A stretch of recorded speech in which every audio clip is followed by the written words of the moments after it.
बिहारमधील जे काही खान सर आहेत ह्यांनी गोरगरिबांच्या लेकराला कमी पैशामध्ये शिकवता म्हणून त्यांच्या कोचिंग क्लासवर हल्ला केला आहे. म्हणजे सध्या आपल्या देशामध्ये हे कोणच सुरक्षित नाही. सुरक्षित फक्त कोण आहे, हे जे काही मोठमोठे नेते आहेत ते सध्या आपल्या देशामध्ये सुरक्षित आहेत.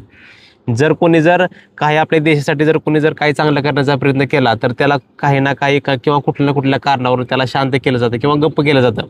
आणि सरकारच्या जर विरोधामध्ये जर कोण काय बोललं तर त्याला तर पूर्णपणे एकतर त्याला देशद्रोहाच्या त्याला नावाखाली त्याला तुरुंगामध्ये टाकलं जातं आहे किंवा त्याला कुठल्या ना कुठल्या त्याच्यावर गुन्हा दाखल करून त्याला तुरुंगामध्ये आतमध्ये टाकलं जातं. ही सध्या आपल्या देशातील परिस्थिती आहे.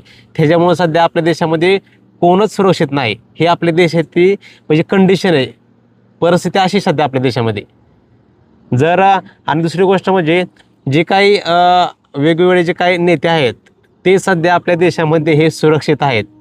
आणि खरंच ज्यांना खरंच सुरक्षेची गरज आहे ते आपल्या देशामध्ये सुरक्षित नाही. ही सत्य परिस्थिती आपल्या देशातली.